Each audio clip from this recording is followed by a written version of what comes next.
Hey, how is everybody doing? Welcome to another edition of the tezos-artcast. This is episode number 6. Hope everybody's doing good out there. I'm enjoying my coffee. I got one of my favorite shirts on, Tezos shirt. I need to pick up a Tez Tees shirt. Got a special guest on today coming up here pretty soon. Jess Hewitt will be live with us. I'm very excited. Hey. NFT Raider. T-Lit T. Good to see you guys. Hope everyone's well out there. Oh, what's new? Everybody having a good week? What's been going on here? Oh, everything's mellow. These are my favorite days. I just get to kick back, look at some art. It's really nice. Nice change of pace after working in the service industry. I'm grateful to be working, honestly. But so we got right here. I just went ahead and put up Fireflies, which is one of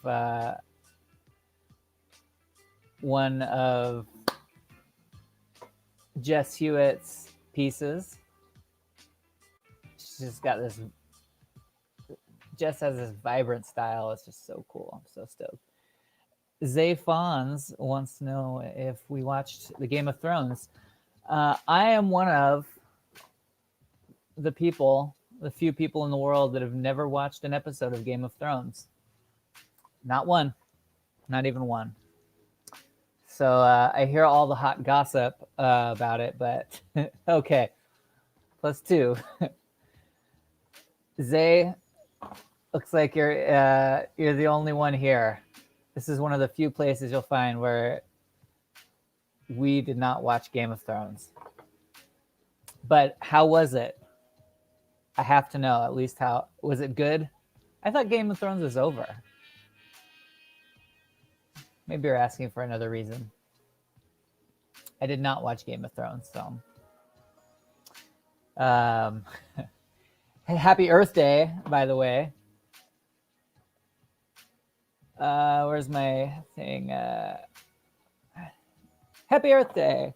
Yes. I gotta show that one.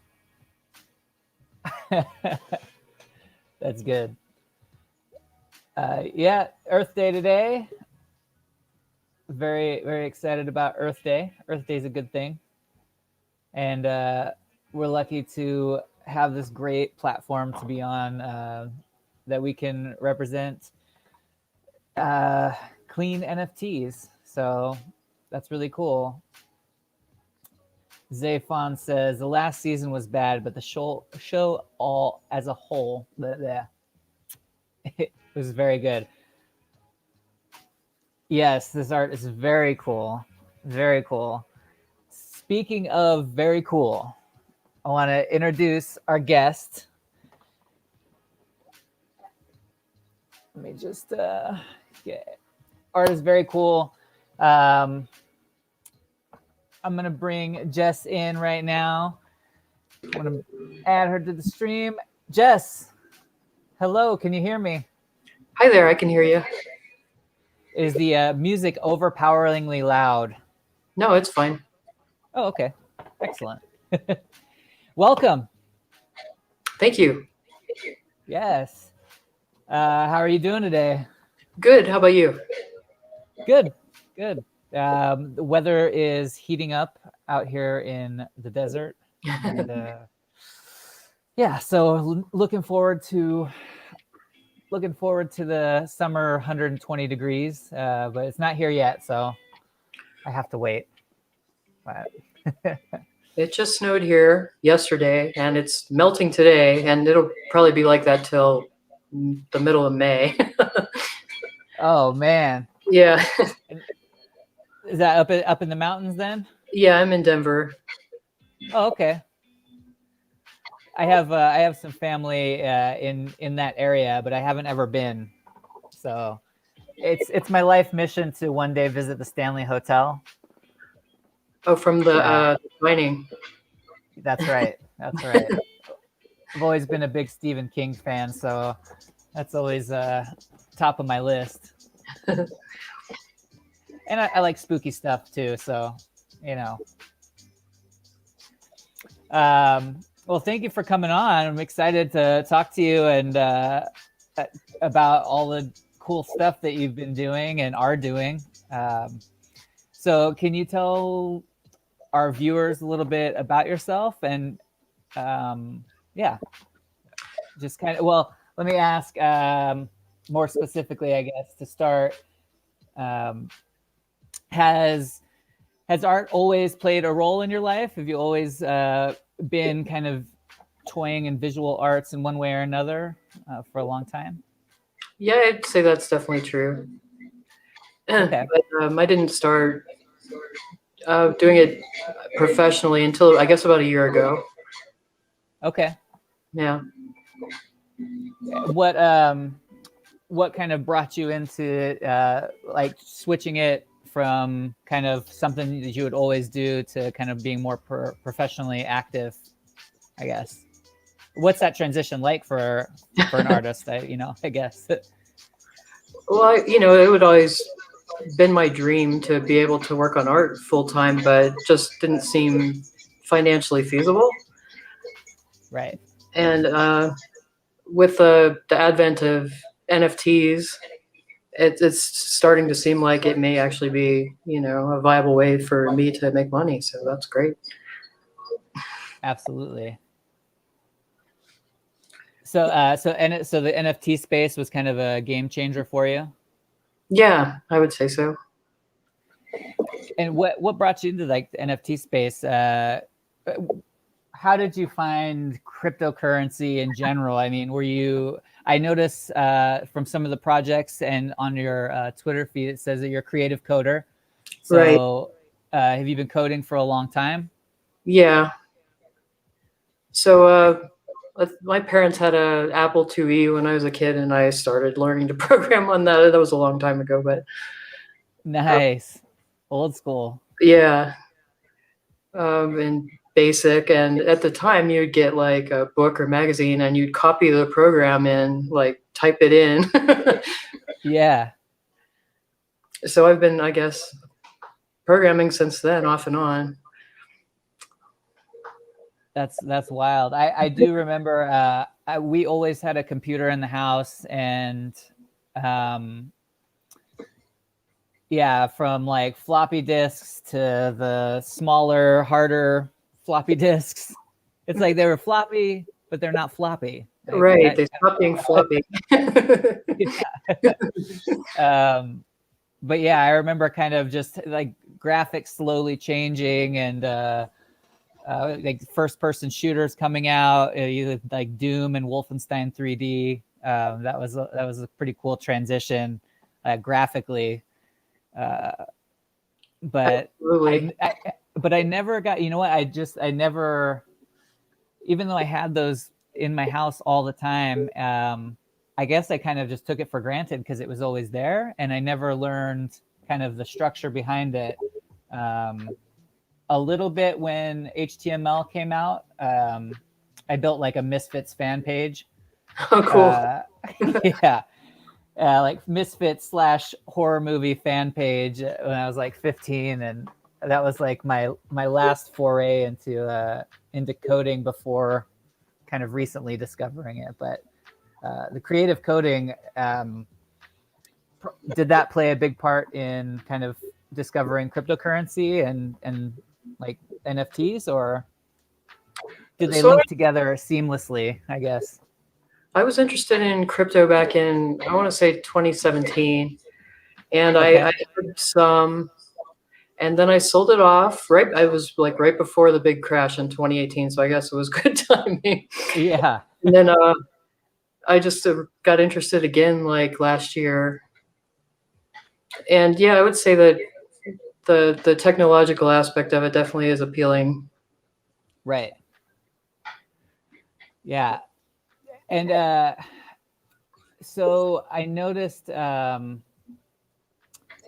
I found Noise Deck, and one of the cool things about like doing this stream and this show is I'm pretty much like everyone that I'm talking to and finding, I have almost no history behind or no connection to, other than kind of like, I think you were one of the first people I saw on Twitter when I had started my Twitter feed. And I was just like, oh my gosh, that is so cool. And I'm like, bookmark, got to remember, follow, remember this person. And so even up to the point where I asked you to come on, I didn't realize that you kind of had all of these other things that you did. So I stumbled on Noise Deck a couple days after I asked you to come on the show, and it's so cool. So I don't know if would you share some of like the functionality behind it? Maybe share for people who don't know in the chat what it is. If you could share your screen, that'd be great. If not, I have it ready to go. But okay, sure. Let me see if I can do the screen sharing. Okay, cool.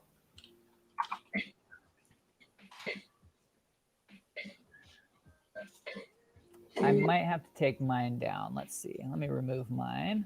Swoop. Okay.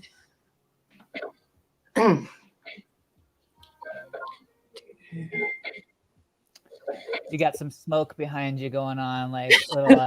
It's cool. It's a humidifier. It's so dry here in the winter. Yeah. Oh, I imagine in Vegas it's also very dry.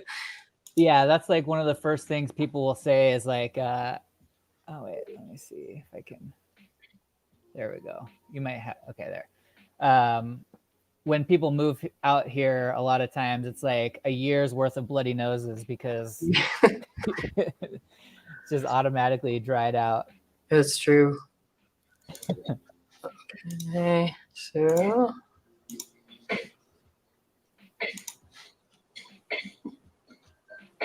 there we go. Okay, so are you seeing that? Yes, there it is. Perfect. Okay. Let me add it here. Awesome. Perfect. Okay, cool. So this is kind of what you encounter when you land on the page. And then for people that don't know, it's noisedeck.app. You can go to it. So yeah, kind of what was the inspiration for this? How did this come together? Because you and Alex worked on this together? Well, so we both have been into generative art for a long time, and Alex has had a Python-based noise generating bot called Noisemaker Bot for a long time. And I had been working on a shader-based workflow, and we had always dreamed that there was some way for us to come together and do what we were doing in the same little application space. So this was our kind of merging of our two workflows. Yeah. And so it's really cool. I love that you're able to go to it and it's already just something there. You're not kind of presented with the only like the layout of controls, which is what I'm used to getting when I go to like even just like audio synthesizers and whatnot. It's like, oh my God, so many controls. What do I do? It's nice to drop onto a page where something's happening already. Right. We want it to be really friendly. Like you can just randomize the settings and it's going to keep doing cool stuff. And it's you don't need to write code. You don't need to have a deep understanding of what is the math behind it to make interesting looking art. Yeah. Yeah. So we kind of wanted to bring generative art to people who weren't comfortable writing code and make it, I don't know, easier for anyone to do it. Sure. And I'd say with great success, because that's pretty awesome. Oh, thank you. So if you're new to it, then I recommend just using this random button here until you get something that's kind of neat, and then you can kind of like tweak the settings. Like, I like this, but what if, what if it was like that? And right. And so the feel of it is there are two synthesizer modules here and here, and then a mixer that combines them, and then you can have one or two post-processing. Okay. Yeah. And we are all the time adding we have a big list of new modules that we want to add, so we're constantly kind of working on new ones and dropping them in.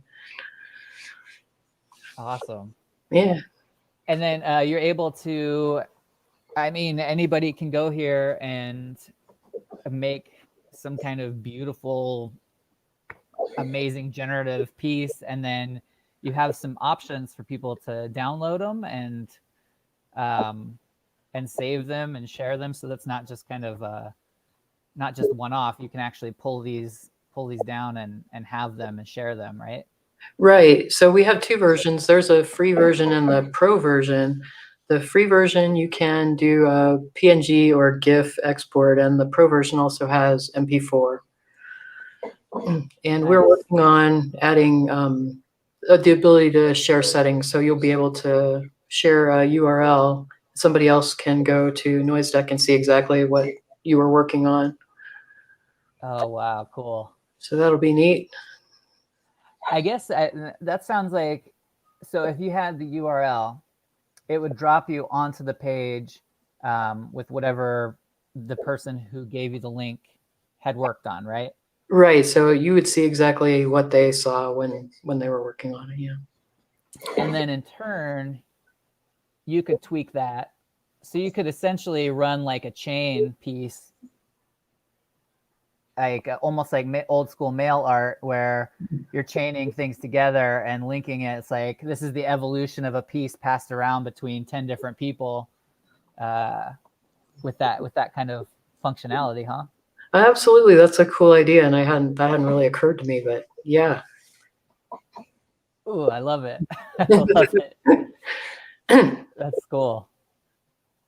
Yeah, I love, and that allows for like some just really awesome collaboration too. That's another thing I think will be interesting with NFTs, and what I enjoy about the generative art that I'm seeing on it is like interactive pieces coming out, and I think in general some people miss out on the fact that they just kind of see like, oh, this is just like a monetized GIF or it's a monetized JPEG, and that's all they kind of see. But when you get deeper into it, you realize there's code behind the art, and so you can have something that's simple, straightforward, like this is my photograph and it's linked to the blockchain.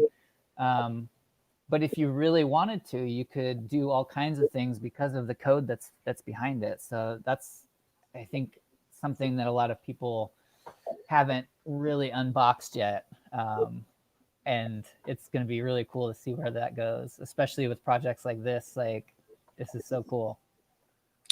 Absolutely. And I think that the interactive nature this is kind of like the first time in the history of art that you've really been able to interact with art pieces in this way. And it'll be really interesting to see where that goes in the future.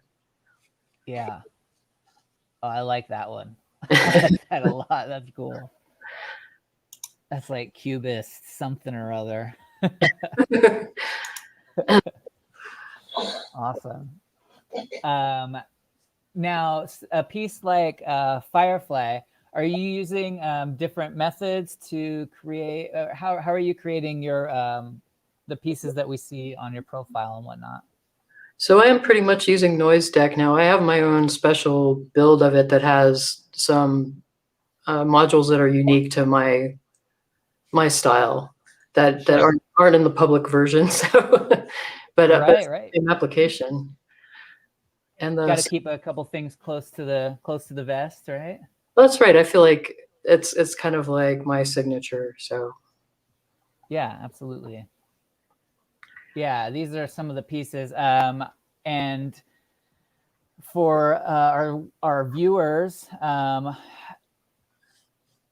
Jess was gracious enough to mint this beautiful piece titled Pulse. The Heart Beats Eternally is awesome. I was checking the collection like beforehand, like just like seeing if it's uploaded, like seeing what's going on, and I saw, I'm like, oh yeah, good vibes on Earth Day for sure. right. Spreading that love. That's right. So thank you for that. I'm excited to give this out, and that is Object 42271.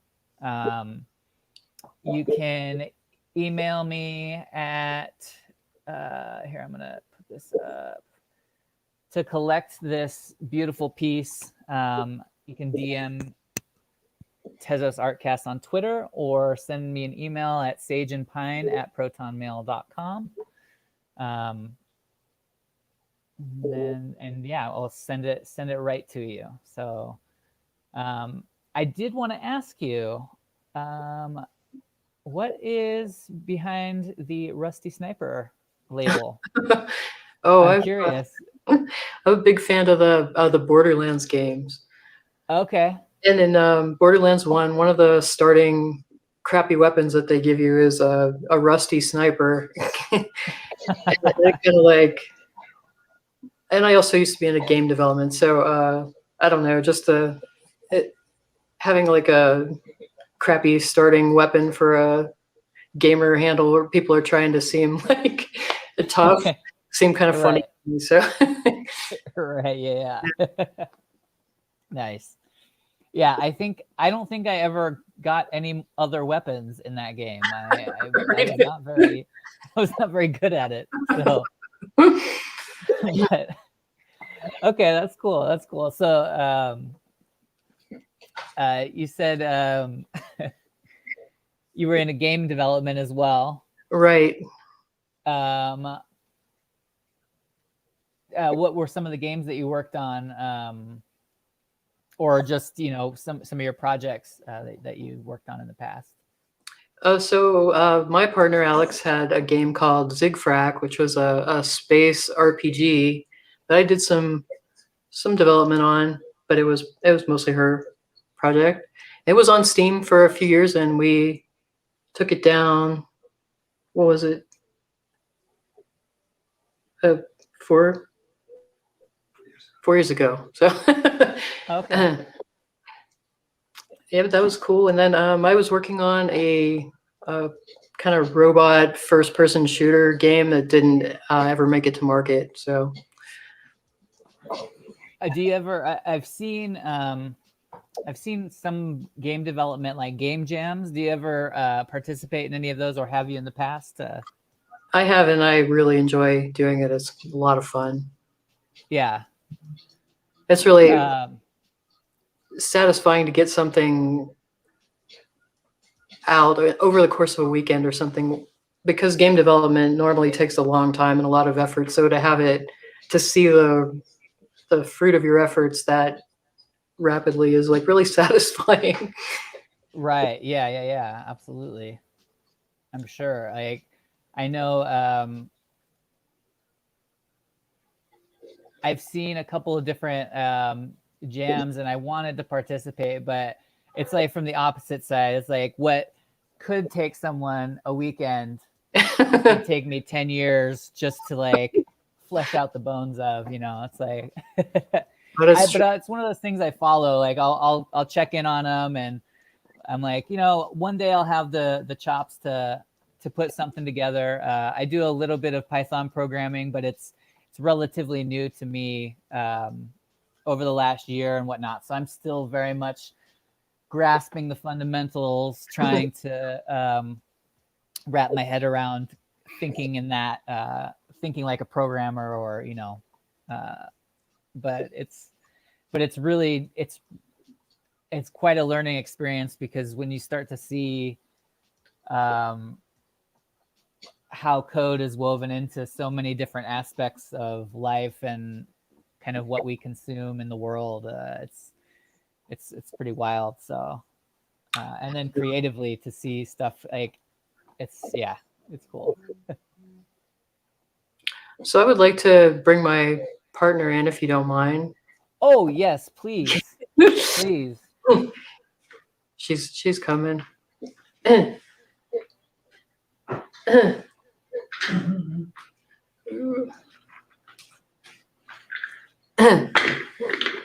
Pull up a chair. So this is Alex.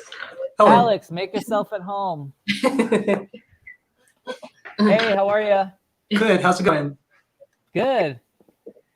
Welcome to the tezos-artcast. Thank you. Yeah, Happy to have you on.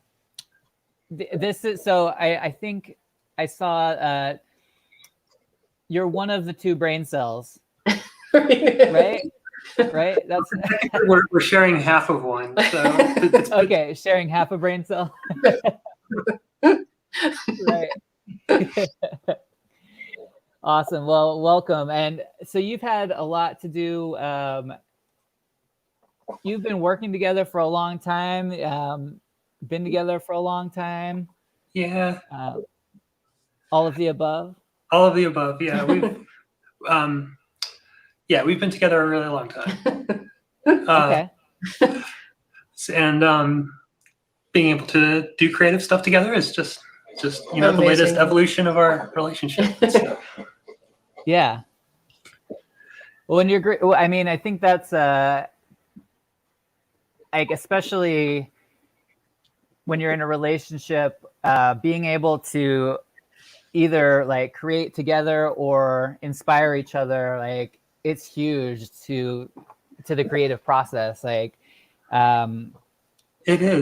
my wife, she doesn't consider herself an artist, but she has these like brilliant flashes of like creativity where, you know, she won't write any poetry, and then she'll just kind of be moved one day to like write something, and it's so sweet, but it's like really good. And I'm like, you know, I'll struggle to write 1,000 different things, and maybe like one of them I'm kind of okay with, but she brings that out of me, that she helps encourage me to keep going. And, you know, so having that symbiosis can really be great, and it shows. I mean, look at this art. Yeah. Our styles mesh really well, and we're always riffing off of each other. It's great. So what's your background? Were you also coming up with the Apple in your childhood and coding from BASIC, or what? Oh, you nailed it. Yeah, I grew up with an Apple II, and I learned how to do graphic stuff when I was pretty young. Like, of course, back then it was really different. I was using like Apple Logo and BASIC, and I guess I just never stopped. The technology got way better. Right. Yeah.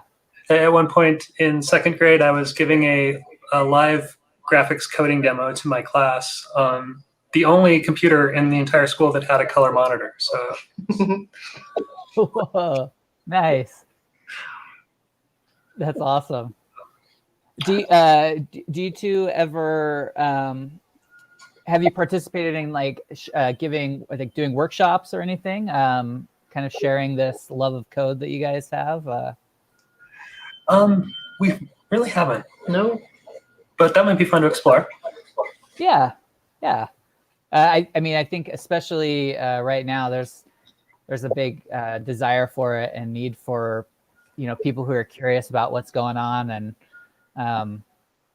I honestly, I think this noise deck is a great introduction for people to see kind of what's capable with the generative art. Yeah, I've thought about that.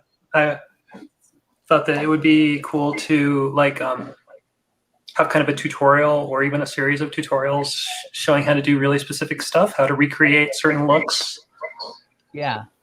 or even just talking about what's going on under the hood a little bit. Just like kind of a high level intro to noise and how we're using it. Right. But yeah, absolutely. So far, we haven't done anything like that. So.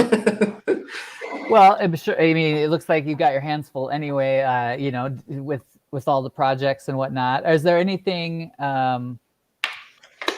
that you guys are working on that hasn't been shown to the world yet that you're excited about, or?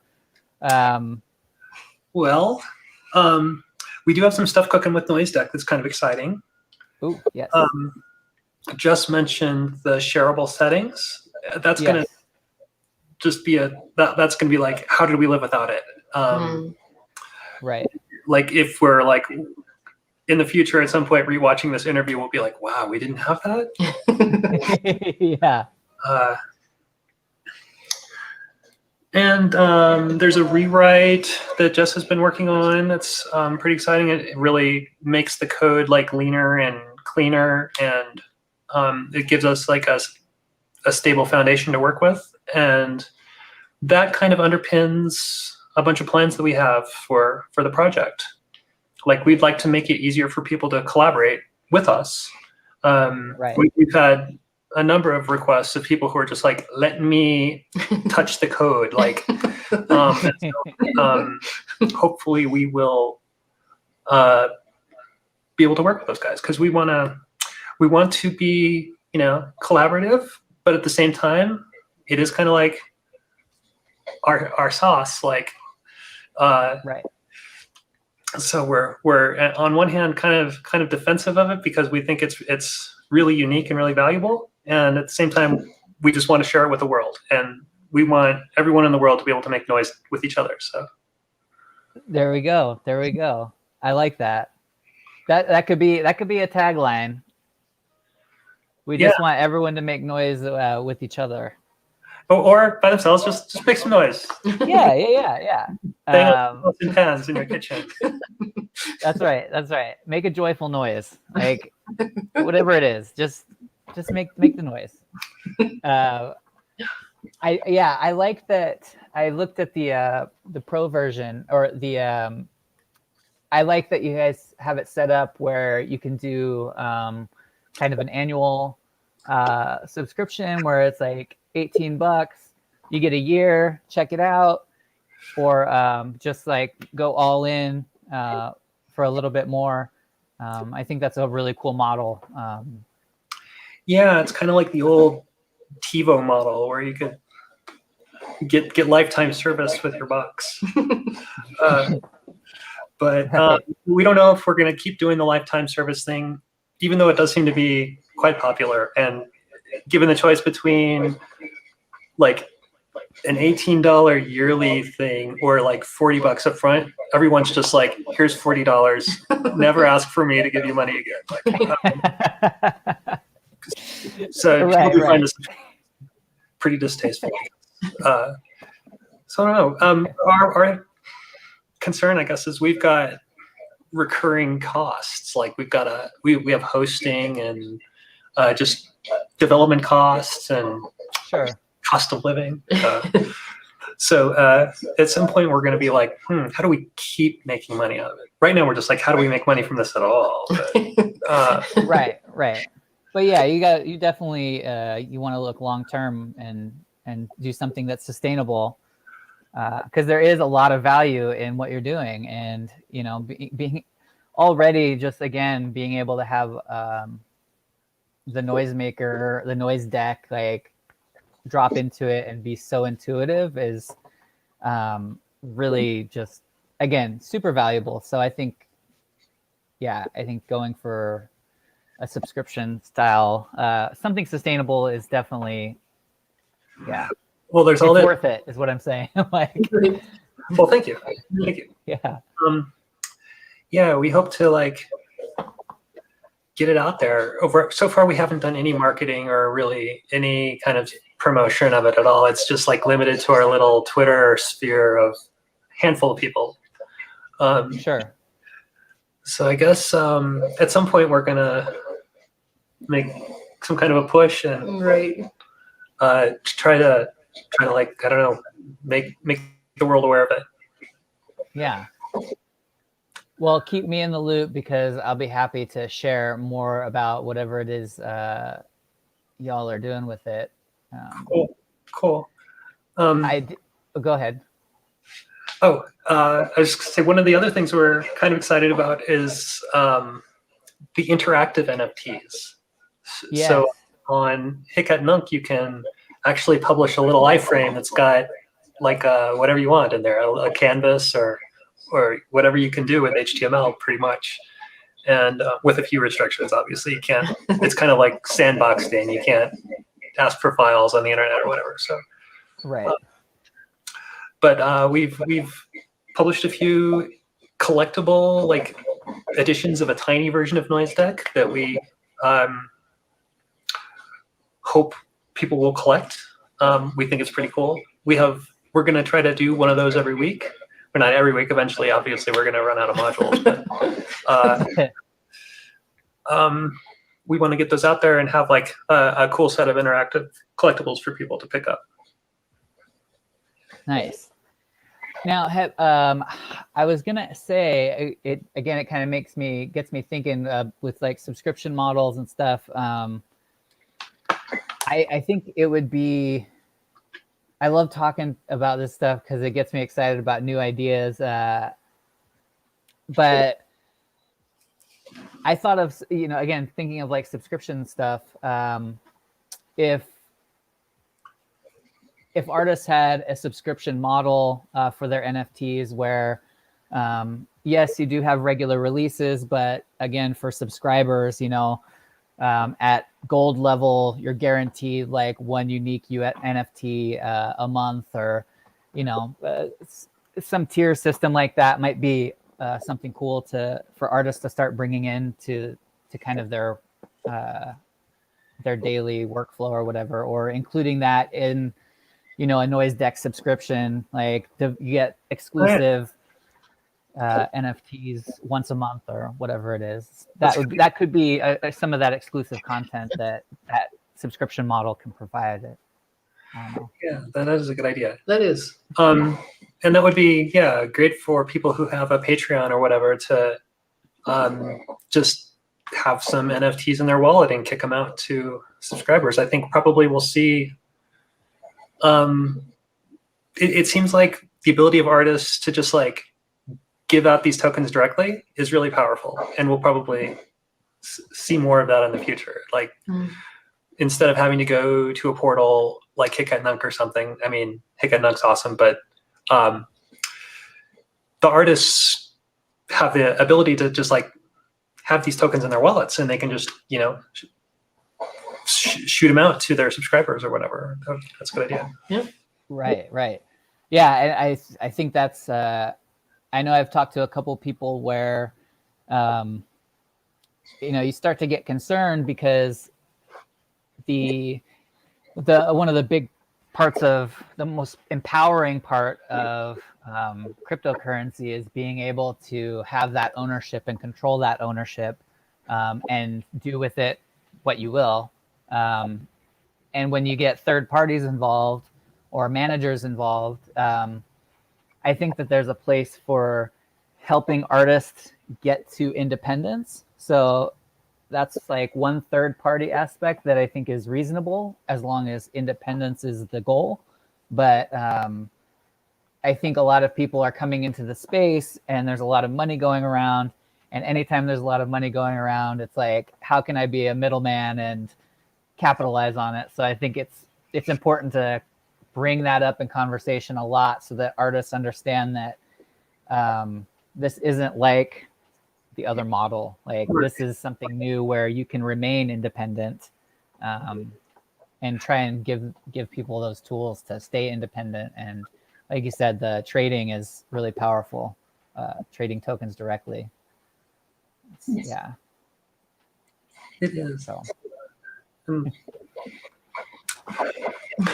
Have some water here. I love the. By the way, I just wanted to say I love the fire and water aspect of your guys' hair.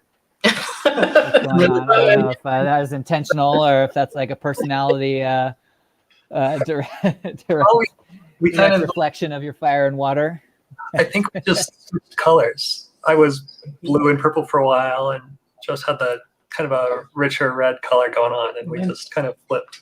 Mine's different like every 2 weeks, so. Yeah. Awesome. Yeah. Well, is there anything? Oh, I did want to ask. Okay, can I ask about the I Ching app? Oh, sure. Yeah. Okay. So I saw the I Ching. What inspired you to put that together? And yeah, that's the question, I guess. Well, when I was younger, I was a big fan of Philip K. Dick. Oh yeah. So he's got a book, The Man in the High Castle, and I guess to write that book, he used the I Ching to guide every aspect of the development of it. And I thought that was a really cool idea.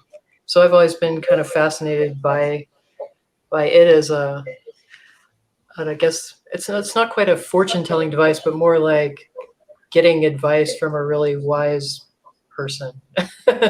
Sure. Okay. So yeah, that inspired that. And I'm actually thinking about making that into interactive NFT, so you could do readings with it. That's a cool idea. Yeah. That would be cool. Yeah. Do you have the coins with you? Do you have coins? They might be somewhere. in storage. They're in storage. I was gonna say maybe we could do a quick reading. Right. We did. October, and a lot of our stuff still hasn't made it here. It's in. The joys of moving. Right. So this particular site is kind of a collection of all of the writing, and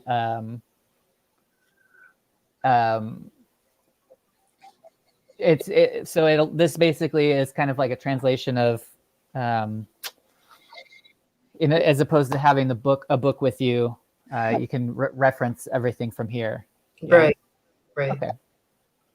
That's a cool story about Philip K. Dick. I did not know that about Man in the High Castle. It's one of the few Philip K. Dick works that I've not read. It's very different for him. Yeah, I love his stuff. So he's just so out there as a person, human, and wonderful. So, but yeah, very. I think I started it, and it was very different. So I wasn't in the place to tackle it. I was expecting something else, and I started to read it, and I went another way. But I'll have to come back to it. I do circle back to books sometimes because sometimes it's just not the right time to be reading a certain book. Right. Yeah, that one's hard in the current climate. Right. My dad recommended I check out the show version. I have not gotten through that either, but yeah, the miniseries is.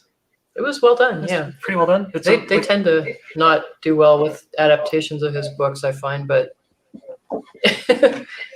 Yeah, and that's a hard one too. Right. How do you even start? But yeah, it's pretty good. Worth a watch. Right. Are you both inspired by sci-fi? Do you both enjoy sci-fi in general? Yeah. I mean, we used to. We don't watch a lot of TV these days, but there was kind of like this golden age of sci-fi when you could on Fridays, there was Sci-Fi Friday on the Sci-Fi Channel, and you could just chill out for a few hours and watch your favorite shows with friends or whatever. And they would show Stargate and they would show Farscape and back to back, all this great stuff. And yeah, Yeah, we love sci-fi. We do. Good. Yeah. Sci-fi is awesome. And it's got a lot to show about. I think sci-fi is so cool just because there's a lot of like kind of prophetic things in the writing and the shows. Like it's very life lesson, like warnings. So Earth Day, to be talking about sci-fi, I think is important because, if we should be more responsible for our planet and the way that we treat it. And Definitely. yeah, so happy Earth Day. Happy Earth Day. Yeah, sci-fi shines a light on like the human experience and our place on Earth, and it provides a safe place to talk about that kind of stuff. Yeah, absolutely. And seeing Tezos NFTs, I don't think proof of stake like blockchains ever started out as a low energy solution at their heart or like at their start, but it's become kind of a rally and calling card of Tezos to be clean NFTs, and I think it's become more and more important as energy consumption of these larger blockchains is. There we go. My head popped off almost there. It's dangerous having headphones and speaking with your hands a lot. I'm very ninja-like. I have the I have the movements, just not the grace. Anyway, clean NFTs, Earth Day, it's good. Did you, Alex? Are you also minting some NFTs? Here and there, I've kind of tested the waters a little bit. Yeah. I've got a few on Hicket Nunk, and I think the only one I actually have for sale right now is cheapy. It's like 0.01 tez, and there's still like 80 or 90 editions. Yeah. So yeah, pick one up. It's like 6 cents. Well, now it's like 4 cents because everything's down right now. Right, it's a bargain. That's right. And I went with 0.01 cents instead of absolutely free because we've seen, some people aren't playing by the rules and they'll just take the whole stack for themselves because they're like that. But yeah, I think we were talking to Martin, who goes by Crypt Teams, last week about some of his stuff, and he was mentioning bots are a big problem, where people have these bots set up to collect 0.0000 NFTs, free NFTs. So yeah, it's inevitable that anytime you've got an ecosystem like this that's semi-successful with money changing hands and lots of eyeballs on things, you're going to get the inevitable wave of exploiting scammers right. and spammers moving in to do what they do. Copy. Yep. Yeah, but we're ready for it. I mean, you can't stop it. You can, I guess, just kind of take steps to minimize the impact on your own life. Because they're That's not. right. That's right. Speaking of, do you have? Will you put in the private chat your Twitter handle so I can share it here for people? Let me grab it real quick.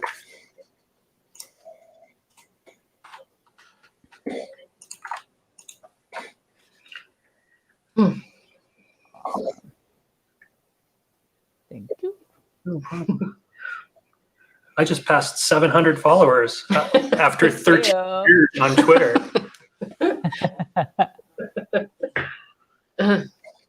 Heyo. All right. Twitter @ G. Now, is there anything? What's behind the Twitter handle? That's something I like to ask people because it's always something interesting. Well, I should change mine. I'm not terribly attached. Is it time to change? Is it time to change it? Probably time to change. It goes back to an old nickname that I was using on a World of Warcraft server, like a lifetime ago. Nice. It was kind of a shortened version of that, and it's like you can't even get 4-letter Twitter handles anymore. So I'm a little scared to let go of it. Like, what if I try to change it and then I can't? Like, I don't know. I end up like Alex9721. Yeah. So it's just kind of this vestigial throwback to when I played WoW. World of Warcraft. I never did play, but man, I know a lot of people that did.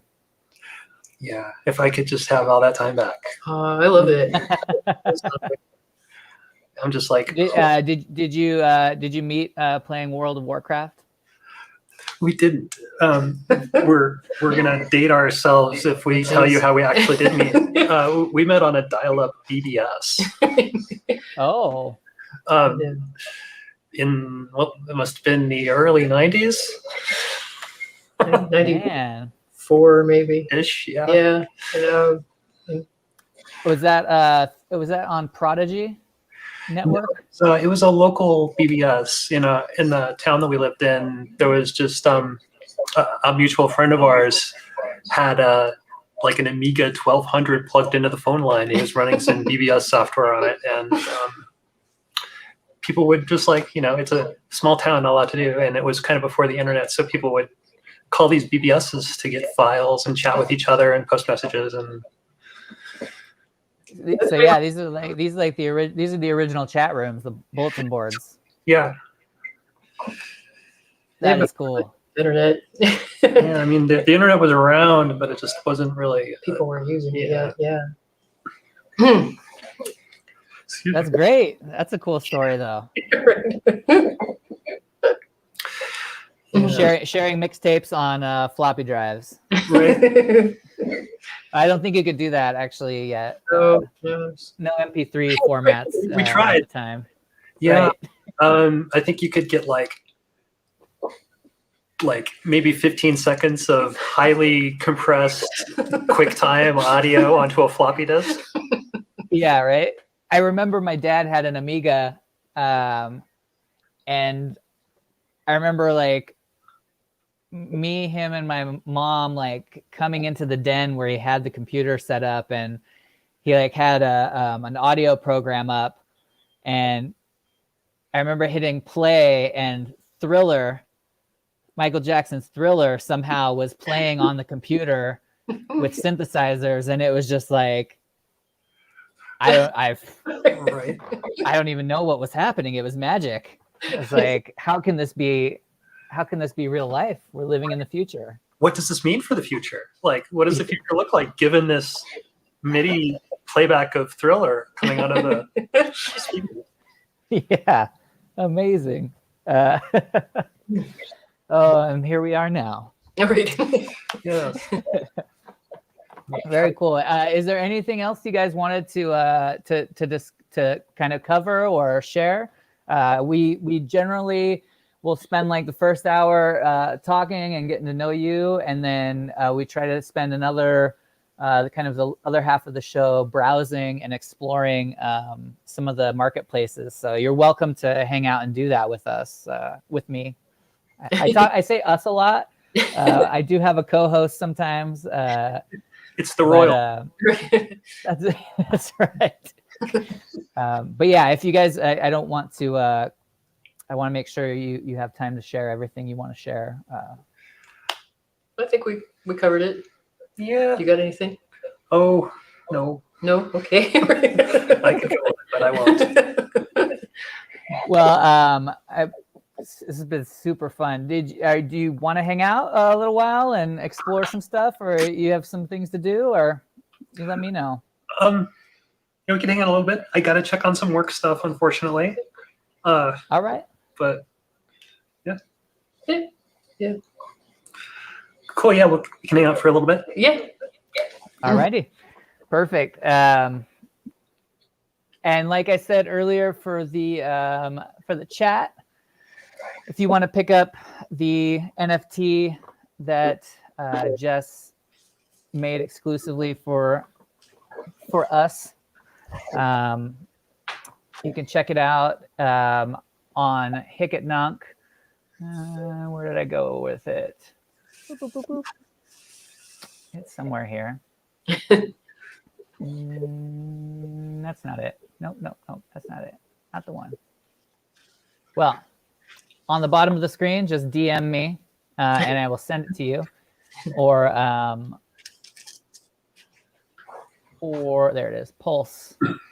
Object number 42271. Can you believe it? That's like a lot of objects. They were just at 10K like a couple weeks ago. No, I was. Yeah. Oh, I do have another one up there. I think I have object 659, and there's still like 3 editions left. I've been trying to get Alex to do more with the crypto art, but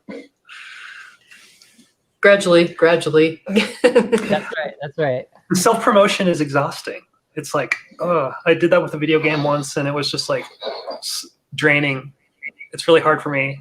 I don't have the personality type for it. I totally understand. Yes, I've found that personally, it's really difficult for me to share my own stuff or push my own stuff, but I love talking about other people's stuff. So here we are.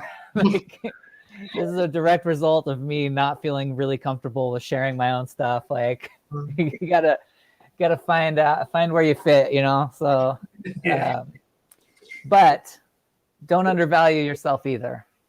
Well, that's true. That's true. Don't sell yourself short. That's right.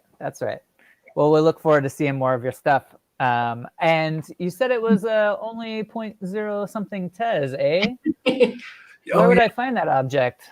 Oh, let me see. Where was it? It was like 3. Is this it? And this is kind of this was.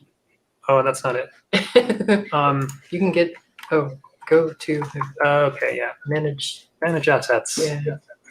Yeah, send it over, because one of the things that we want to make sure that we keep doing with the show is purchasing artwork. So that's like our other aspect, is we want to make sure that we're supporting the artists that we're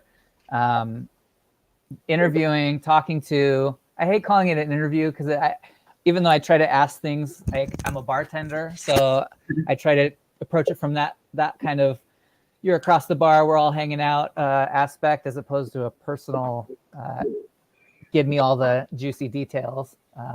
This is just ooh. And that's like accidental Hicket Nunk font. Yeah, I was gonna say, what's the connection to Hicket Nunk?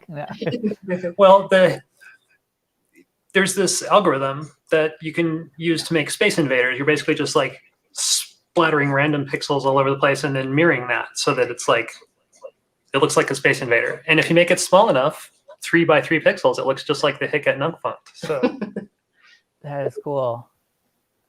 Boom. Collecting it. Thank you. Drop that in there. Drop that little bit. Oh, great. And this was just kind of a fun thing. We love Hicket Nunk, and we think the developers really passionate about this project, and it shows. Yeah, it really does. It really does. From day one, it was like, it was kind of a relief, because you didn't know what kind of platform was gonna come out, you know, or they really did they did the minimum viable stuff at the very beginning, and then just gradually adding features. That one day Mario got on Twitter and was like, hey, here's a free NFT on this site you've never heard of that barely works. And it just took off. It just Absolutely. Oh, this is cool. So, and one other thing we try to do, I've made it kind of a. I realized I was collecting. I was like, okay, I'm gonna collect like stuff that I really like, stuff that is just like whatever up my alley. And I started to go through because I kind of do a recap blog where I'm posting like pictures and sharing the artists that I found. And I started realizing a lot of them weren't verified. So we try to make sure that everyone's verified that we're sharing because that copy minting, we're trying to do our part in that. Jess has been on me to get verified with Ticketnunk. It's just an email and a little verification thing you got to go through. Yeah. I'll probably do that today. It's in the collection now. It can't make us look bad. Right. Gotta get that verification. No. I am. We do have that, but we did personally talk, so I'm positive this is you. So I feel good about it either way. Let's see here. This is Ghosts, two little ghosts and their different shapes by Pixo Crypto. I love little animations like this, especially when they look hand-drawn. If it is hand-drawn, even better, I think. I love that analog digital combination. I want to figure old, out. We're going to see old, without. I'm an old zinester. So I'm going to pull up your stream on my phone so we can see this. I don't want to cause like the audio to go through the. Oh, yeah. That's such a big problem. But there you are. This is a link. NFT Raider. I keep saying that. NF Trader. Sorry, NFT Raider. He said that this is the link to the video NFT mentioned. Oh, video NFT. Oh, it's cute. Cool. Yeah. Video NFT mentioned. I love the hand-drawn look there. Yeah, absolutely. I'm an old school zine guy, so like anything that looks like it was copy and pasted or actually was on a Xerox machine, I'm like, that's my jam right there. Yeah. My lady and I actually founded the Las Vegas Zine Library, so we still kind of are involved in that world of zines and trading and stuff, and cool. Very loosely at this point. And it's kind of like one of those projects that you love but sits on the back burner and just exists. But nonetheless, this is like vibe of like water damaged paper and little ghosts. Like that's about my drawing level right there. Like you can see the edges of the Xerox Scotch tape. Yes, exactly. I didn't know to use glue sticks yet, and the entire thing is just copy pasted with Scotch tape. That's right. you know. Okay, I'm bookmarking this one because even though it's not for sale yet, this is pretty fresh, so they might not have listed it yet. That's cool. Hopefully, I think it. We'll check for verification after. Will you guys drop something for object? NFT Raider is curious. Yeah, we want to. Definitely. We participated in the last one. It was great. Yeah. Tell me about how it works. I mean, I get it. It's like 1 for 1, but how did you get involved? Because I missed the last one and I kind of caught the tail end of it. But yeah, what's the whole process behind participating? I just had seen somebody talking about it on Twitter, and I hadn't heard about it either. And it was kind of last minute, and I'm like, oh well, I want to be a part of this. and I just found out about this one like yesterday. I need to be in the loop more, I guess. But but I love it, and getting more people interested and involved in the Tezos NFT world is fantastic. Yeah, this is the thing to do it. Like Tezos scene has got this like playful, friendly vibe to it that the Ethereum scene used to have before like Ethereum gas prices became unmanageable. Like Right. like this is like we're still having fun here. We're still playing around. We're not Beeple. We're not selling pieces for thousands of dollars here. We're It does have more of a small, close-knit community feel. I really like that. hope we can hang on to that for as long as possible. Yeah. Absolutely. Right. Absolutely. Yeah. I hope so too. And it's one of those things like community growth in general can be difficult. But if you have enough, I think if you have enough people, sharing and talking and discussing, and I think that helps kind of steer the community. Like you're never going to have like the feeling you had like when you discovered something beautiful and wonderful and unique, but if you keep being an active part of it, you can have at least an influence over the direction the ship drifts. I think, if that makes any sense. Yeah, totally. But it is hard when you're dealing with a space full of so much money, when something's based on a token of monetary, value, like Right. Yeah. has value here.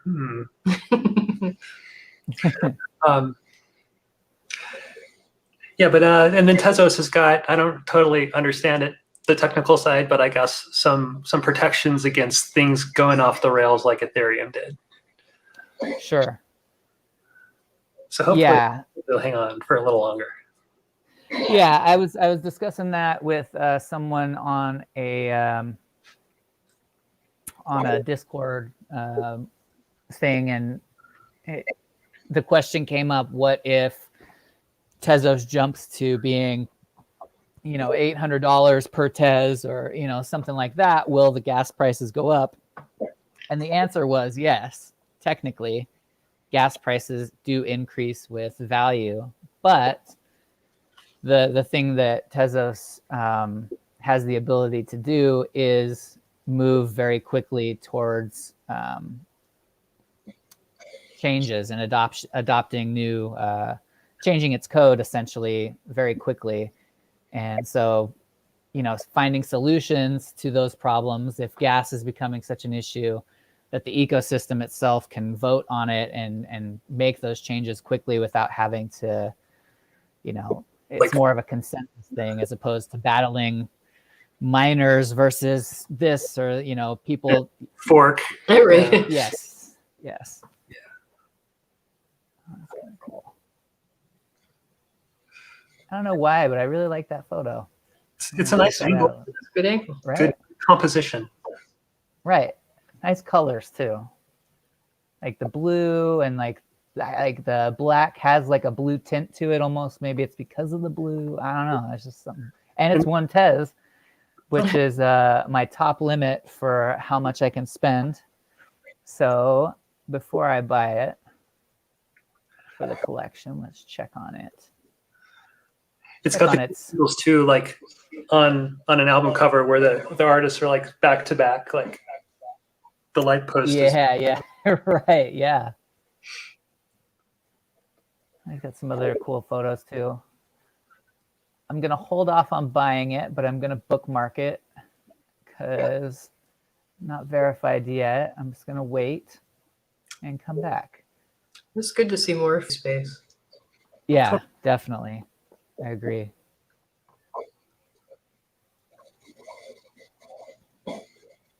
Whoa. Wow. Trippy, right? Yeah. Let's see if it's interactive. 3D stuff is definitely on the list for Noise Deck. Oh, cool. Heck yeah. See the stuff that other people are doing, we're like, wow. Right. You got to lean away from the keyboard for a minute so you don't drool on it a little. I love the 3D object collectibles where it's like the collectible is this little 3D object that you can just like spin around and like, yeah. Yeah. That's kind of neat, That's Whoa. cool. How do they do that? right? That's the best art, is when you're like, how did they do that? Right. One of two collaborating artists. Huh. Let's see what else we got. AI graphics and generative visuals. Viju. Cool. Huh. Oh yeah, this I don't know what this is, but it reminded me of what we were talking about earlier with bots, and somebody, I think it was Martin from Crypt Teams. He said that his buddy had made an NFT that said, if this is in your, if you're seeing this in a person's collection, they have a bot that collects free NFTs. And he had made it so that it shows up in everybody's gallery that's a bot. I was like, that's cool. That's cool. It's cool. Kind of a canary warning. Canary, that's a good That's word. right. Yes. Canary code.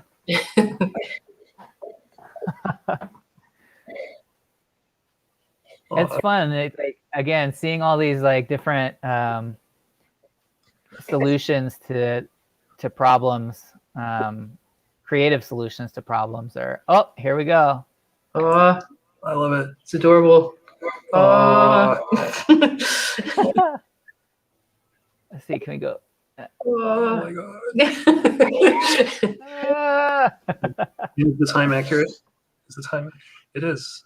Is it? It is. I think What's a clock? it is. It's 10:41. 11:41. I did not make that connection. Wow. That's cool. Peter J. No, see, I'm gonna mess it all up. I'm just going for it. Peter Javidpour. All right, I tried. Oh yeah, I've seen. Yeah, I think I'm following him, Yeah. on Twitter. Welcome to my friends. Oh, nice. I think one of the other great things about this is just like recognizing people like, oh yeah, it's, Yeah. like this community that just gets more tightly knit and more tightly knit over time. Yeah. Oh, I love it. Oh my god. Yes. King, queen, regent. Regent. Oh, so good. King of the pile. Oh yeah, my wife's gonna love that one. We've had some rats in our house. We love pet rats. We love our we had a couple hairless rats in our day. Oh, They were pretty wonderful. I don't know if you're animal lovers, but We talk about getting a pet, and if we were going to get a pet, it would probably be like a little rat or something. yeah, they're so smart. yeah. Oh, yeah, definitely. It's wild. They they have like their spot to they have their bathroom. They always go there. Super trainable. It's they come to their name. Like what? Oh. And hairless, They just adorable. oh. Oh, don't get me started. Oh no. This will turn into the hairless rat podcast right now. Like the way their skin feels on your cheek. Aw, you're so sweet. And they have this little smell to them. Oh. Aw. But beware, just when you're falling in love, that's about their lifespan. Like when you know that you'll never live without them, that's when it's like 2 years, 2.5 years, 3 years. But I've read that about. it's a great short amount of time. And I also read that in the wild, rats don't live that long, and they naturally like start to succumb to these terrible diseases if they get too old, Right. Yeah. Yeah. which is just a bummer. That's so It sad. is. I don't know if I could deal with that. Yeah. Yeah. That's why we don't do it. But guinea pigs, they are skinny pigs. I don't know if you've seen any skinny pigs out there, but they're No. pretty adorable and they live a little longer. Yeah. So they're not as personable. That's cool. I think we saw this right when we were getting started. That's a trip. That's unique.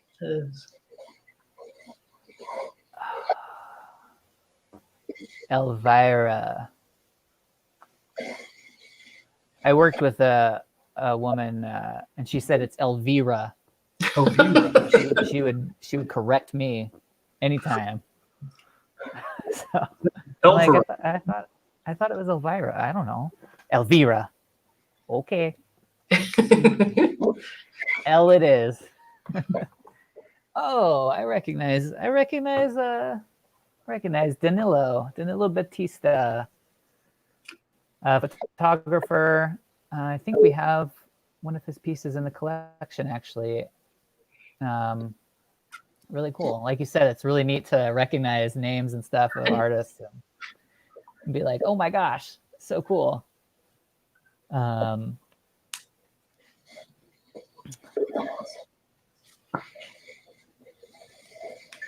Gorilla Sun. Hey, how's it going? By the way, in the chat, I didn't say hello to Citizen B.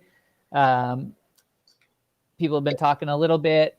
Gorilla Sun says, I thought it was pretty neat that we could have 3D objects as the objects, Hickett Nunk, which I had some fun with at 31455.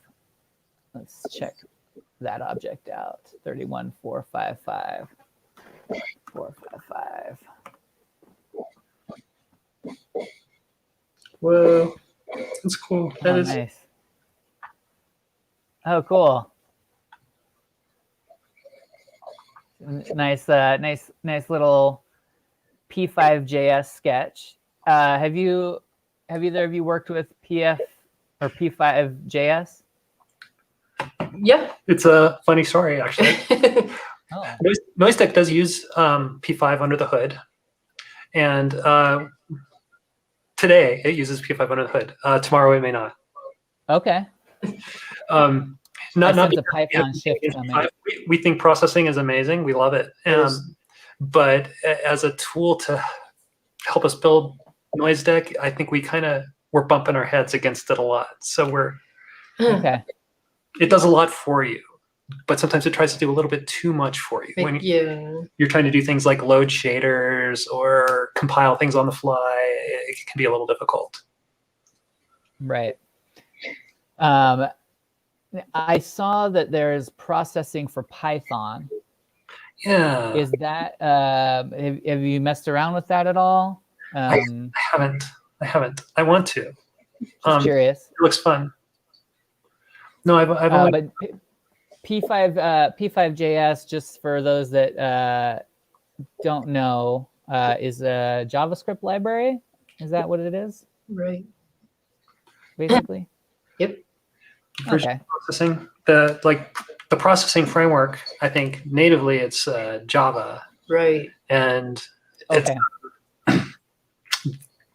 People have just kind of spawned a bunch of different versions of it. Like there's the JavaScript one, the Python one, and probably other languages.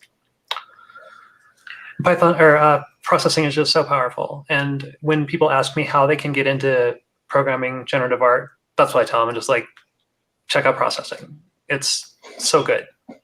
Yeah. It's been around for a while. It's mature. Like I was messing with processing like I don't think quite 10 years ago, but almost 10 years ago, and it was awesome then. It's awesome now, and it's a great tool. People are doing amazing stuff with it. A lot of tutorials and documentation, and so it's a good friendly place for new people to get started with generative art. Yeah. And like the stuff people are doing, like bees and bombs, that kind of stuff is just wow. What is it? Bees and bombs? Yeah. Have you seen Bees and Bombs, aka I have Dave not. on Twitter? He's just a generative artist doing cool stuff with processing. Nice. Yeah. Yeah, shoot over a quick link if you can in the private chat. Yeah. I can put it in the bookmarks. Gorilla Sun says, "Whoa! Also, I'm a big fan of you guys and Noise Deck. I often mess around with it when I'm bored." Thank you. Gorilla Sun, get the pro version. It's time. It's time to level up. No, that's awesome. You got. It's so cool that, like, again, I think it's such a useful tool and it's so fun to mess around with. I keep coming back to it too. Bees and Bombs. Dave is my name. I make gifts. Take a commission. They just come to mind when we're talking about processing, but I don't want to exclude all the other awesome processing artists that are showing up on my wall every day. Sure. There's just like so many.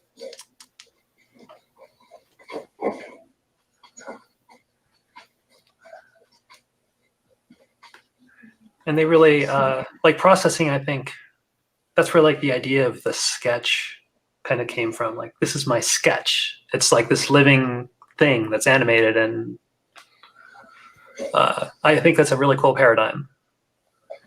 Right, and that's exclusive to. I noticed that, and for people who are watching, processing is its own language, right? So like you have like Python, you have like JavaScript, and then there's like processing. Well, it's like an API. It's like it's a library, and I think they try to make it as close, like as similar as possible across the different languages. So like when you're using processing in this language, but there's probably little differences between the different languages. Right. Okay. Yeah. So if you're looking to get into generative art or deeper into it, that's a good place to start. Take it from the pros.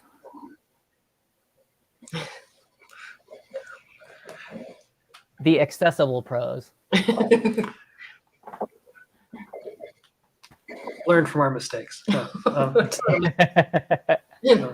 We're really pushing the limits of what you can do with, I feel, with JavaScript and just real time. WebGL. Yeah, yeah. It's a really complex application to be. Yeah, I think at some point we're gonna hit the limit, and we'll need to probably move out of the web browser, and that'll be a sad day, but we'll see. Well, yeah, we'll see. You get a lot more power using, I don't know, a desktop. Yeah, we've talked about using something like Unity to make a standalone application that would be a little bit more powerful.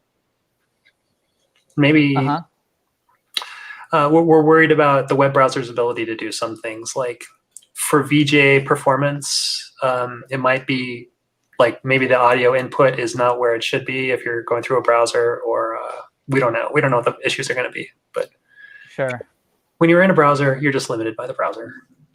Right. I don't know how I got on that tangent. No, it's true. NFT Raider would like to gift an Easter egg to Alex. Oh, goodness. Would you be interested in that? Doesn't want to send an NFT unsolicited. So we have a preview of the object. It's going to be not this one that we're seeing on the screen, but let's see, 23495. 23495. Literally an Easter egg. That's cool. Thank you. Yeah, that'd be cool. Yeah, my wallet address should be on that one object that we linked. Yes. Or I can try to copy it. It says NFT Raider is going to send it your way. Okay, thank you. I appreciate it. Those eggs are beautiful. Yeah, right. I know I saw those two earlier, NFT Raider. And you know what? Actually, that reminds me. I think I was gonna buy one for the collection because NFT Raider has been hanging out in our chats and been a great supporter. So pretty sure I got his egg in here somewhere. There it is. Yeah. Boom. Cool. Consider it blocked. I wanted to ask, talking about the generative art and the noise deck, and just what you both do in general. Have you in the past, or are you working with any musicians, or have any noise projects, audio-wise, of your own? I've made some music that I don't really want to pimp too bad. There's one person who they're a musician. Well, I don't know if they identify as musician, but they make music. And Yeah. A few months ago, well, probably like 4 or 5 months ago, before we even had Noise Deck, they had asked me to collaborate with them on like a music video. I was like, I'm excited about it, but my tools at the time weren't very good, like for real time stuff. Like, I have this other project called Noise Maker, and Okay. it does cool stuff, but it's slow. It's really slow. And so doing like any kind of audio reactive stuff with it just wasn't going to happen. But now that we have Noise Deck, I think it's, I could see us using it to make music videos at some point. Yeah. Excuse me. Jess, do you have any audio projects? I don't. I have done generative, kind of, I guess you could call it music. I don't know how much I would want to listen to. Or audio experiments, or forays into the audio sphere. Yeah, I've done a little. I don't have like a formal musical background, so I'm kind of just, it's more mathy than it is listenable. So would you say even that maybe it's algo rave? Oh, yeah, Maybe. that would be kind. That would be a kind way for That's definitely that's some stuff I've discovered in the last 6 months or so, is that another aspect of creative coding with like Super Collider is one language I've dipped into a little bit, and what's another one? Tidal, I think, is another one that's pretty. I've seen a lot of stuff being made with, and I've dipped my toes in, but it's like everything. I've got 10 fingers, but I've got 25 pieces of pie, and I'm just kind of keep like. It gets messy sometimes, but we're trying to take the intro. We're trying to take it easy with this intro, because like Noise Deck, for what it is, it's cool, and for the core audience of people who are using it right now, it works well. But as soon as we get into something like audio reactive stuff, some people are going to go into it with really specific expectations of how the app should work, and if it doesn't that way, they're going to be like, this app sucks. Yeah, they're disappointed. Yeah. So we want to do whatever it is that we're doing really well, and maybe that means at some point in the future, Noise Deck will become multiple apps that are meant for specific purposes. Yeah. Like the VJ. Okay, yeah. That's really cool too, and I mean, at least I think it sounds like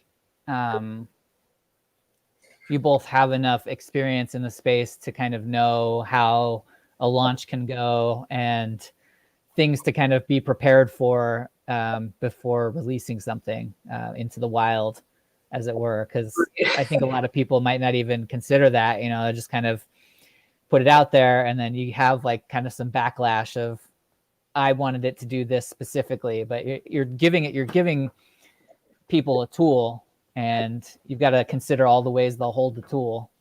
Yeah.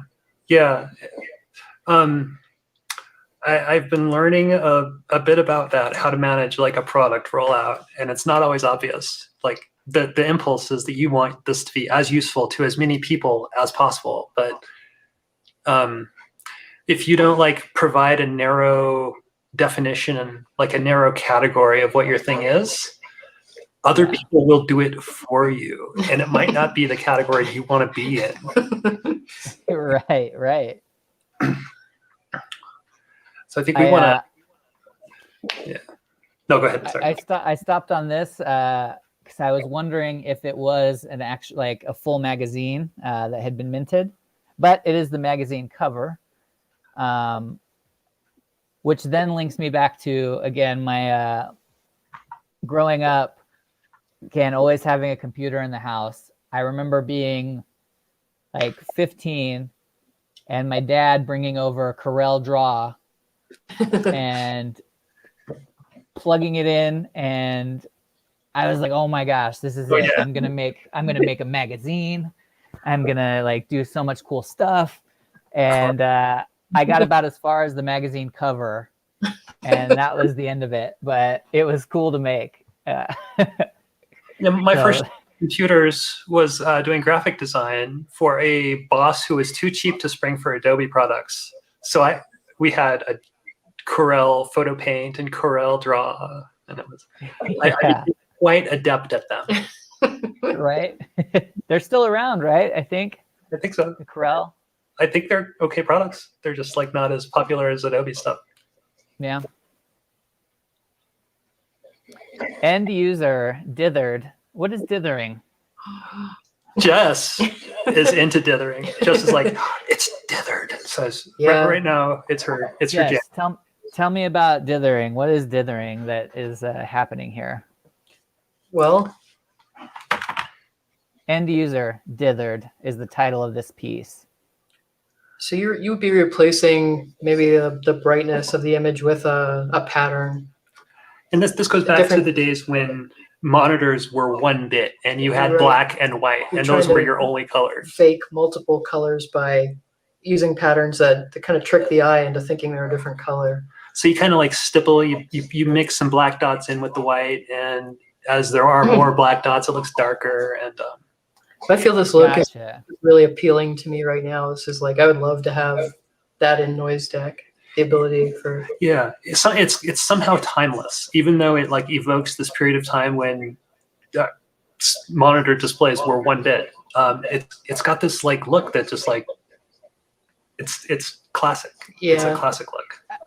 And maybe it's an 80s kids thing or a 90s kids thing, whatever, but this immediate like that look also evokes like carnival, like, oh my gosh, they're printing my face on a t-shirt, and it's like that black and white, like you can still see some lines in it, but I guess that's dithering, right? That's probably how they did that kind of printing back then, some kind of dithering process.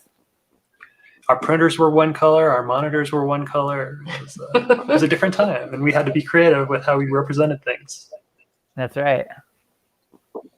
That's a really cool image. And the Wikipedia article on dithering, I just want to put that out there, has got, it's very informative, and it talks about the different types of dithering and the different patterns that you can use. No, I don't know if I've read that. And it's over my head. It's like, we don't have dithering because it's like over my head. It's like, it's over our head. There's probably some more simple ways to implement dithering, but we want the full taco. So yeah, you got to have the full taco. A half taco will not do. I am going to. Here we go. We have a banner with the Wikipedia article. All right. Dithering. dithering.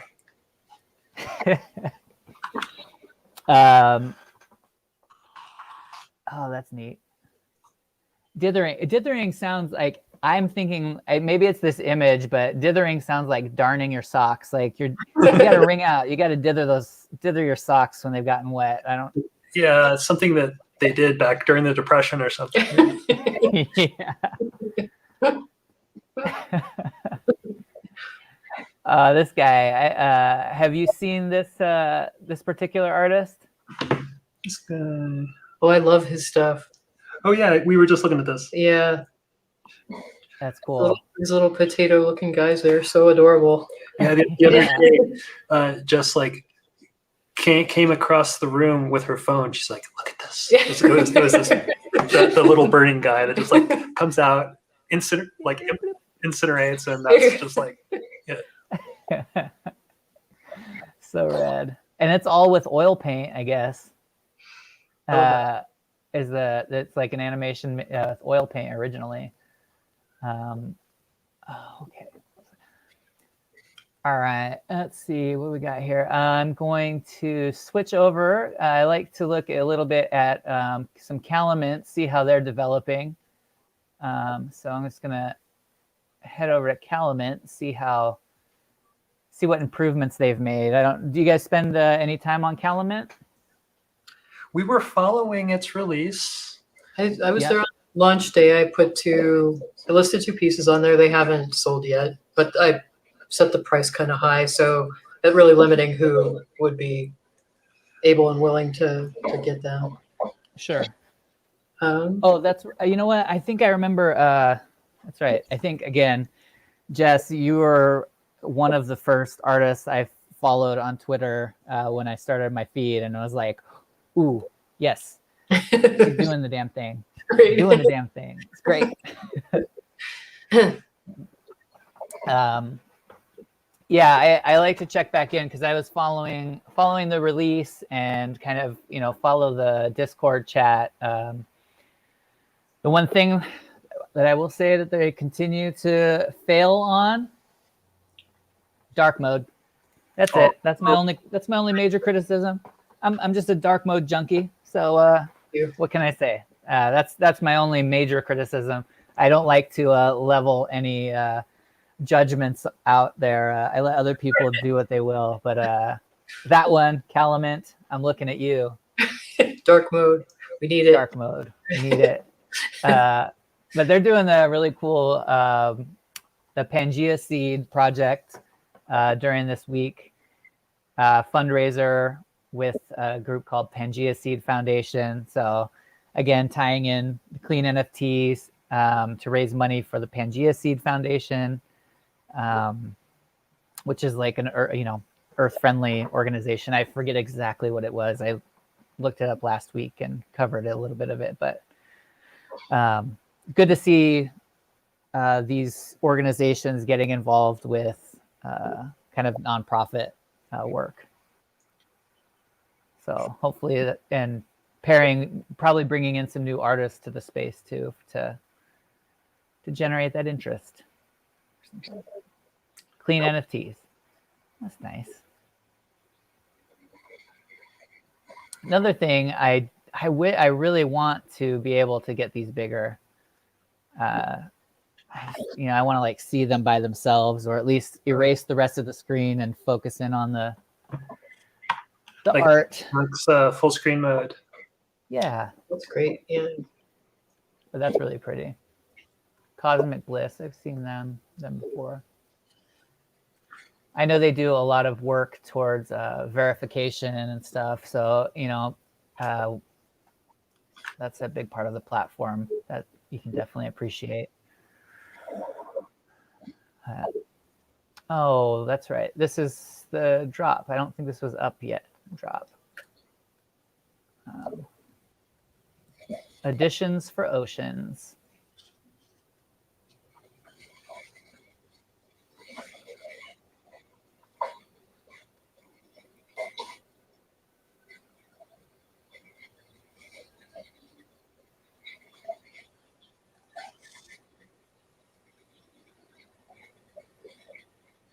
Claire Droppert.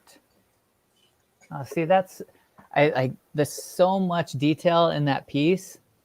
I just want to I gotta get it.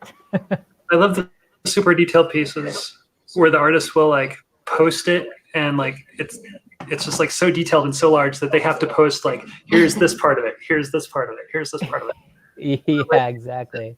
Right. Yeah, and you really get to appreciate the detail. Mm-hmm. Let's see. Claire Droppert, artist statement. The trademark in my work has a focus on serenity, simplicity, and silence. I'm drawn to desolate spaces and landscapes, and with a minimalistic approach, my aim is to capture the essence of natural elements in a unique way. Photography gives me the opportunity to share my thoughts and stories with the world. My images always tell a story, and this hopefully gives greater meaning to the work I create.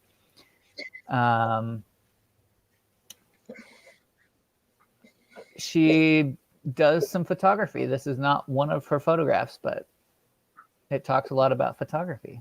Beautiful piece. Hopefully it's not mixed up with someone else. I'm pretty sure that's not a photograph. I mean, it might have I don't know what I'm looking at. It's too small. I can't tell. It's beautiful nonetheless. It is. Claire, good job. Bookmarked.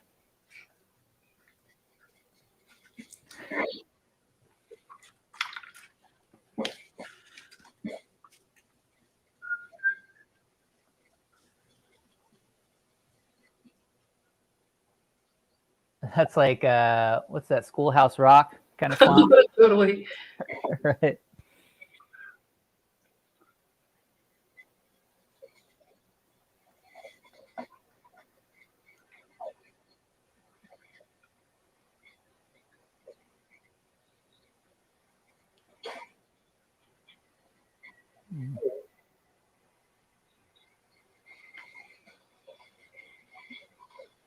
Coming Together by Steph Edwards.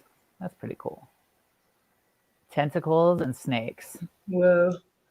Yeah, that'll bring you together. Right. Fire and Water. Jess and Alex.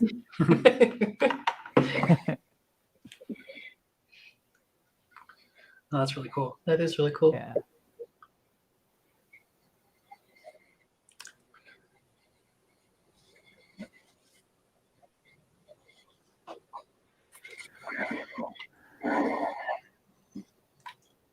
Have you guys seen any of the second? Have you seen anything go to secondary markets or anything like that yet, as far as the art goes?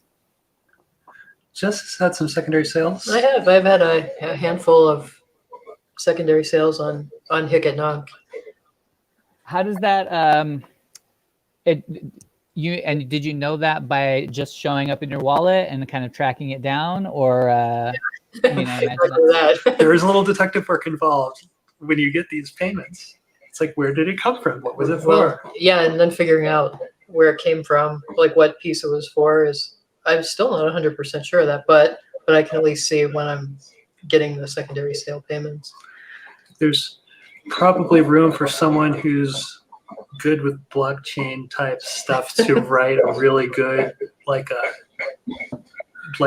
gallery type thing for your wallet or something. Oh, I should do that, but you know, too many projects, Hint, right? right. If only The ideas are there. There's so many things I'd love to do if I had the time. Yeah. Right, time management is like a skill in of itself. It is true.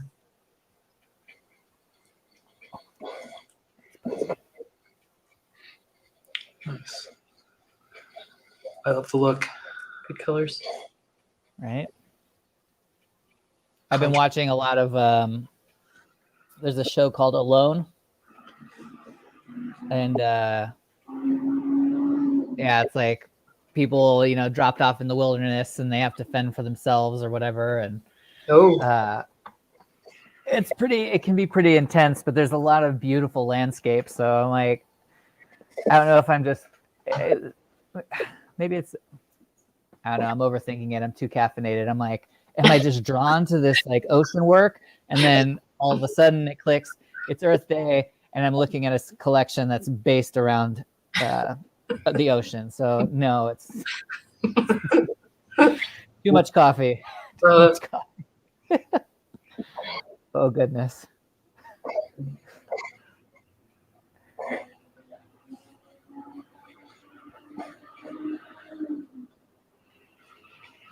All right, let's go back real quick to the Explorer. I'm gonna try just like a couple more.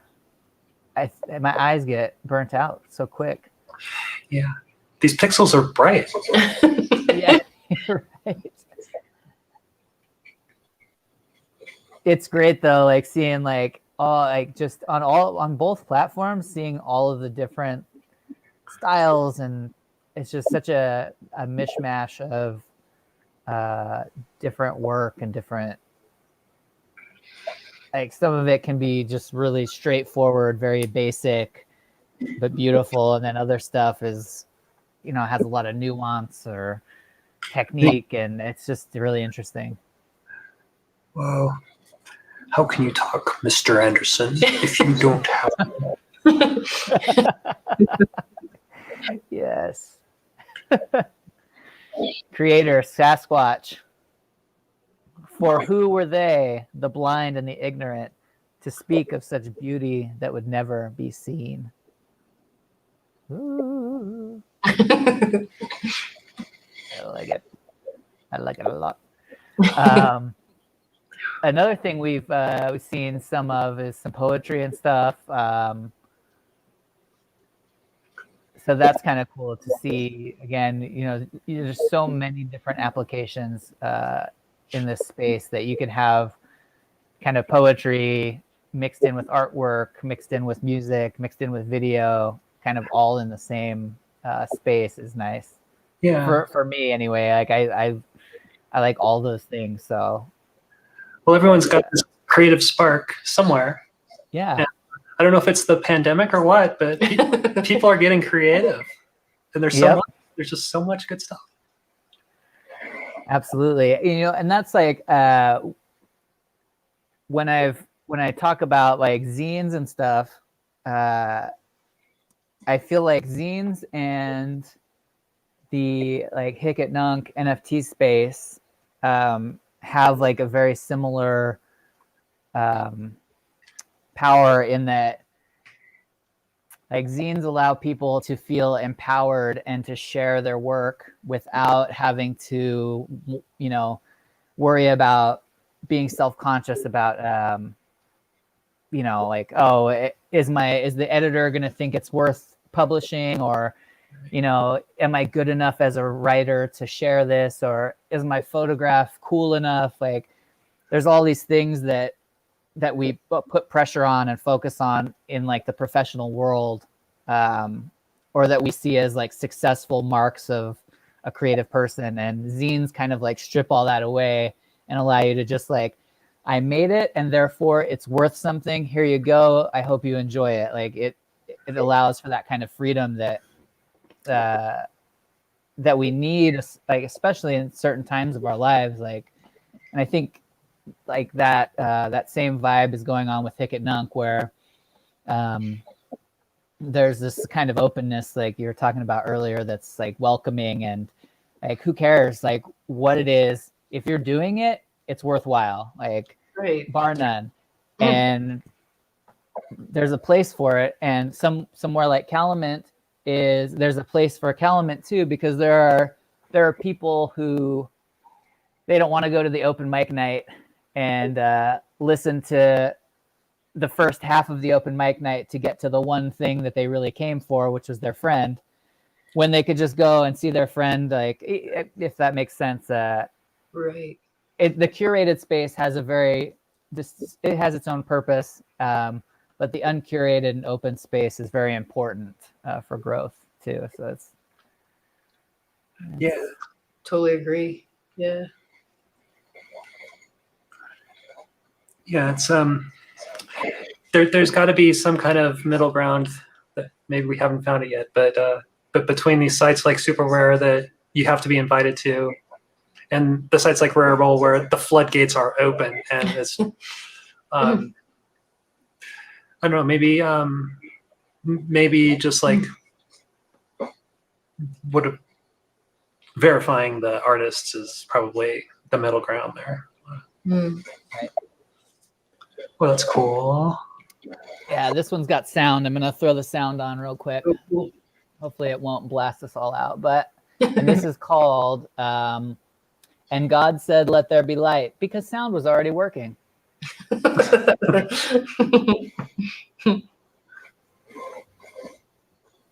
Oh, a little glitchy on my side. Evens out, even out. There we go. That's cool. It's beautiful. Yeah. And it's full screen. That's nice.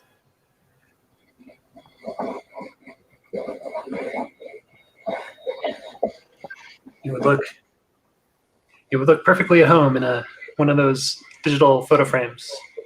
Hmm.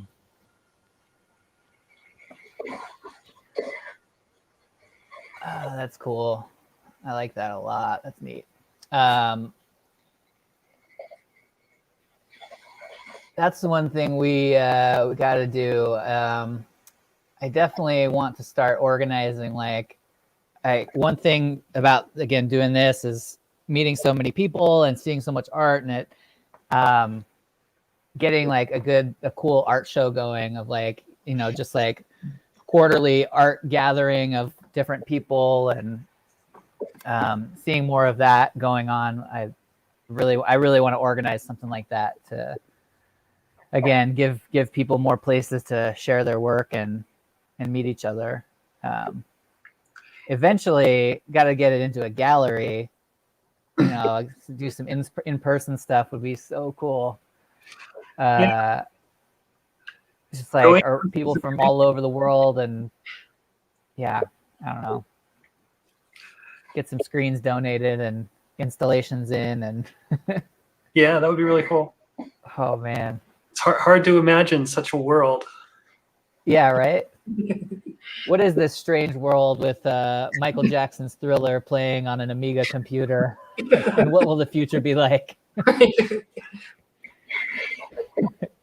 People going places and doing things. It's unheard of. Yeah. Yeah. Gosh, yeah, man.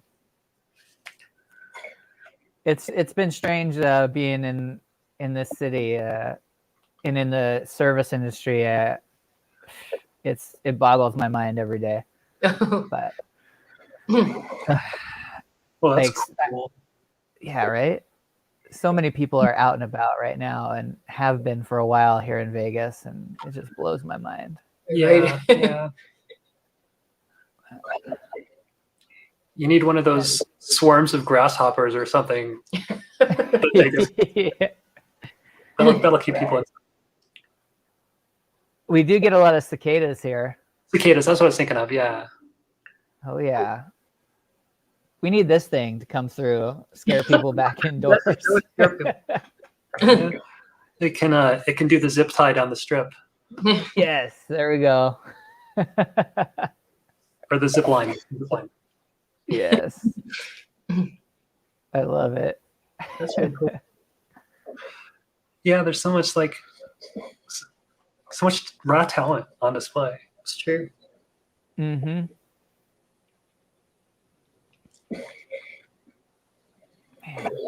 Illuminati confirmed. Yeah, exactly. Uh, Oh my God, this is funny. oh, speaking of Thriller. Yeah, yeah, right. Oh my goodness. I can even hear the music. That's funny. Wow, it's got that look like those old Sega games where they were trying to be realistic. Yeah. The title is Diet Pepsi. Oh, it's got Diet Pepsi in there. I need to see that. Or Coke, or New Coke. What is it? Pepsi Clear. Official. Yeah. Pepsi NFT. Whoa. Oh, that little guy's cool. Whoa. That's right. Yep. Make your mark, little guy. That's right. That's a peeper is what it's called. Let's go. It's really cool. Yoshi Sorioka, an artist based in New York City. And he's got a little peeper. Love it. Yeah.